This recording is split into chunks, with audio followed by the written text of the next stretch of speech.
Oromoo keessa eennoorri tanqashqaashin olomaayotaa eennuwaan jedhan eennuun ni beeka kun waan gaafii hin qabne. Haasaa gartanii yoo ufumaa namoomaa fi gandummaaf minamne kana taate san hin beeknu rabbi beeka. Gabaabatti haasaa gabaabaa hin iyyina malee ol iyyina ga iyyina malee addunyaa irratti jimaan qur'aanaaf hadiisatti illee haraamaa miti. Iyyuu ni dandeenya wal fixuu Oromoon miila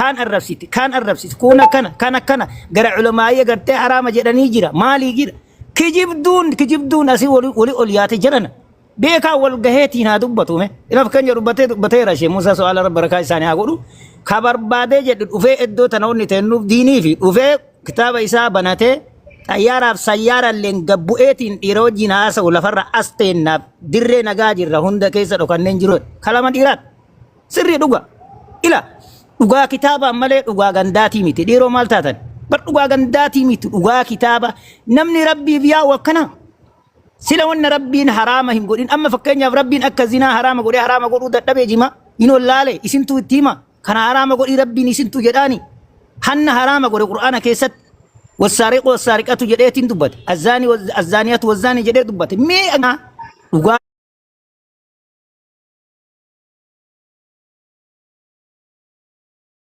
jirtu irra dhaabbadhaa wali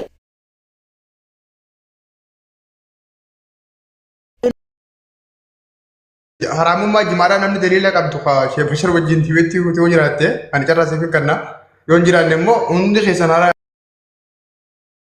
bitubammoo ragaa qabdu jiraannaan tafaddal manni banaa mana galchite inumaa hadiisuma daciifaa yoo naffidate jabaadhaa sin jedhaba hadiisuma daciifa jechuun laafaadha sanumaa yoo fidate ila jecha culamaa'in ebalu akkas jedhee ebalu fedheen fuudhan wanni maali fakkeenyaaf farshoo yaa ayyuhalladhiina aamanuu yaa warrana amantanii wa innamal khamru farshoon ila alkatti haraama godhu qur'aan sarara diima kun maali beekta walaa taqrabu zinaa zinatti kalaahinaa ka jedhu ila kun qur'aanni kallattiin akkana wanni qur'aanni irra qaceelcha hadiisni irra dhaabbatee rasuulli alayhi salatu wasalam hadiisa sahih keessatti jimaan haraamaa ka jedhe fidadha سنين ألا علماء كن نكنا جراني أباتين كن نكذراني فرنديشن كإنفودا مباشر محمد بيرون نكذي دكيه كان سفيزان سيارن سكندي تكسين كنو سكندي تكاوزو أتين شوفا لكم سيكلا وهما والأكامل حديث أفرتميشان تجتشو رجاء أفرتميشان تجرا كجدا مشيتشي كونجتشو إيه والله بالله أفرتميشان السنة كنو ربي كنا قرآن فديسا ميت صوبا جتش عالم ندبته ماله وني أوجاج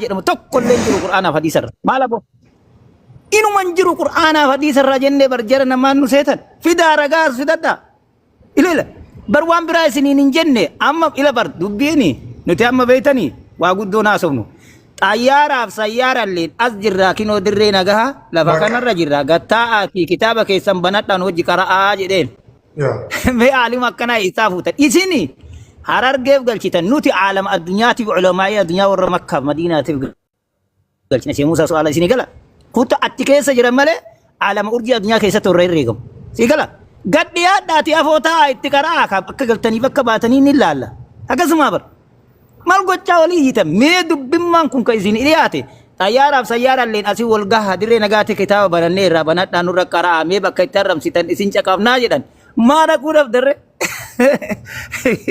ما نقول أبدر ما تيجينو مي ما نكينا طيب إلا أنا كيارا كون كوا ما في مشكلة إلا ما نكينا ره إلا كوتا سيارة اللين كتاب كيسان ببنات داتي نوبو هاسا بكسان بكوان أرجع نوجرات تنوي ماذا كون إرب دري نجا تكار نجا تكون إسات كي تنجن تكتيني سي بنا تاني وام فينا بتركون باي نما ديبا جواد itu fasin injen anak kan jirem be kabule so akhir je cuma bosene jawab oke biktu mandi haye galato ma tarana kanu kaysanif yaada obbalesa kenya vista rattin tiko waan takka dabalu barbaade ta ulamai qabdi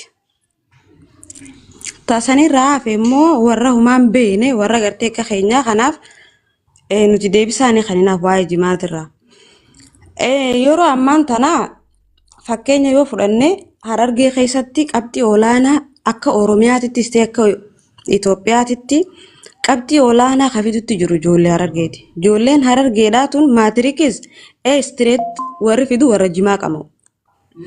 Akkasuma intaraansillee warri dhibba torba cufu ijoollee Harargeeti. Akkasuma yuunivarsiitii keessatti illee akka Itoophiyaattis akka Oromiyaatti illee namni yuunivarsiitii keessatti foor cufee yuunivarsiitii irraa bahu ijoollee Harargeeti. Ijoolleen tun immoo jimaa qamaateeti waan kana qabxii tana daleeti.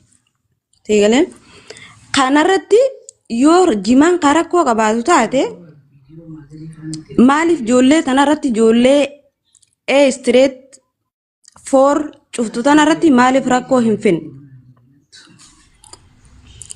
Yeroo ammaan tanaa yoo fudhannee ijoolleen gartee warri ammaan tana dur gaafa barnoonni nagayaa dhiisi amma gaafa barnoonni cime kanaahu ijoolleen Harargeedha. Qabxii Oromiyaan hin finne qabxii Itoophiyaan hin finne hafitutti jiru ijoollee Harargeeti. Parsantii dhibbarraa amma warra baankii barana eebbifamtee tana. Ijoolleen Harargeedha doktoroonni nama meeqaatu be? Kana akkasitti hubadhaa jimaan rakkoo jimaan fidu hin jiru. Jimaan nama maraachaa sammuu maarree nama godha. Kun haasawa keessanii akhi. Kana akkasiin qabadhaa.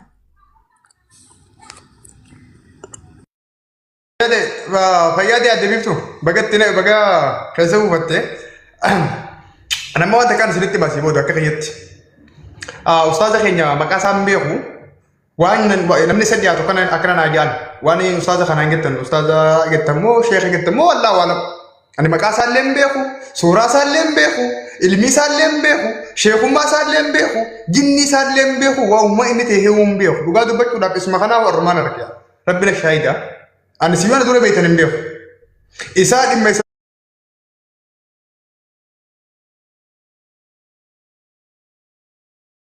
jalqaba namni inni qabsiisoo jiraate haadha mana isaa Khadijaa sani. Jalqaba islaama addunyaa jiru kana keessaa namni ashhadu an laa ilaaha illallah ashhadu anna muhammadan rasulullah jedhee eenyu inni osoo si gaafatanii Khadijaadha. Khadijaan haadha mana eenyuti haadha mana rasuulaati. Eega rabbiin rasuula godhee Muhammad ergatee booda lakki. Osoo rabbiin rasuula godhee ergatiin duratti heerumte gaafa rasuula ta'ummoo rasuulli rabbii bajammaraa gisee Khadijaa haadha mana isaa islaama godhee jechuudha. Yaa bani Aadam hin jenne. Yaa khalqul insaan hin jenne. Yaa Suudaaniin hin jenne. Yaa Itoophiyiin hin jenne. Waa Ameerikaa waa Kanaadaa Austraaliyaa bajarman illam hin jenne rasuulli.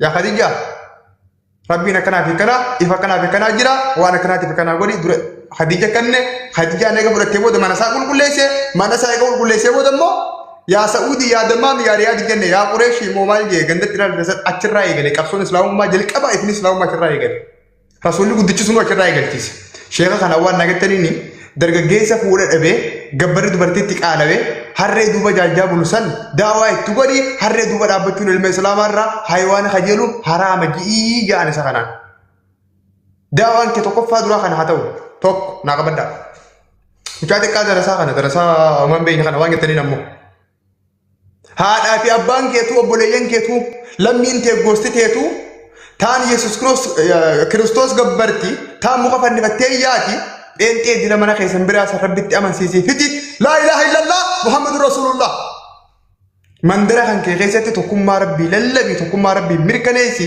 achiin booda kottu waa'ee jimaa nutti haasayu jaan salaamu alaikum amma gaa taphni keenya asi deebuu qaba wali taphni keenya asiin booda isa deebi'a asi deebi'a tokko baatis bakka jirtu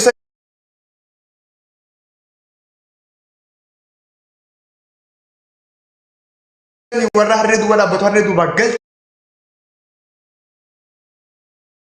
waa'ee jimaa kun nutti haasa'e sin dhageenyu amma gurruma akkanee usheeffannu hin qabu hanga dargaggeessa harree duuba dhaabbatu sun maratti hin galchinetti darsa atis sookandii takkaaf bakkatti si dhageeffannu hin qabnu hanga dargaggeessa muka fannifatee yaa'u san mukarraa guurtee jecha rabbi tokkicha afaan isaa keessa keessutti darsa yoo jimaan haraamte bunni jimaa abbaa jifaan haraamte yoo jimaan haraamte qamadii fi garbuun si komandoo haraam yoo jimaan haraamte qawween walloon bitattee mana qabdu sun haraam yoo jimaan haraamte dhageeffadhu dahabaa fi warqii wallagga keessa jirtus haraam hin nyaatina hin bitina hin dhugina hin gurgurina haraam haraam anni baanne caataa jamiraan amma nu tapha kana eegallaa jechuudha shayaalii jimmaa dengedda gabbee haqqisetti Daawaan godhe jaarraa dhagee dhaqee tuffatame qad jecha irraan badee urjiin isaa keellee jimmaa biyyaa kana gubbaan jirtu. Taa'ii jiru namaatti hin bu'inii. Taa'ii qoonqoo nama hin kutinii.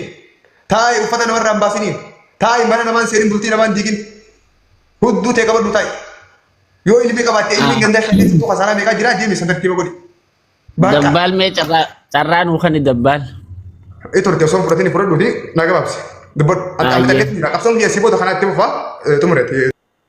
Ayye. Antana dhibdee sheekottiin gujimaa eegee lulanii gabbaan tun waan halaaliif wanni haraam hedduu jira. Mee maaliif as baanii hin dubban? Amma Sheekh Bashaar oguu waa'ee muxxee dubbatu.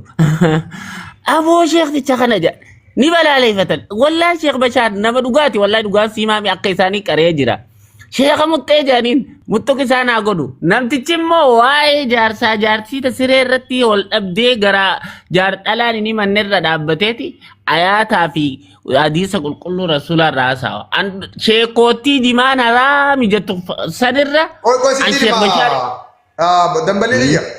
Warra jaartii isaanii biifuu muxxee luugee hudduu hunda dhungatee fedhiitti kaasee wajjin buluutu bargabbaanii nutti himanii fi immoo jaartii hudduu nu luugaa. Fayyaanaa de. Wallahi ni luugan.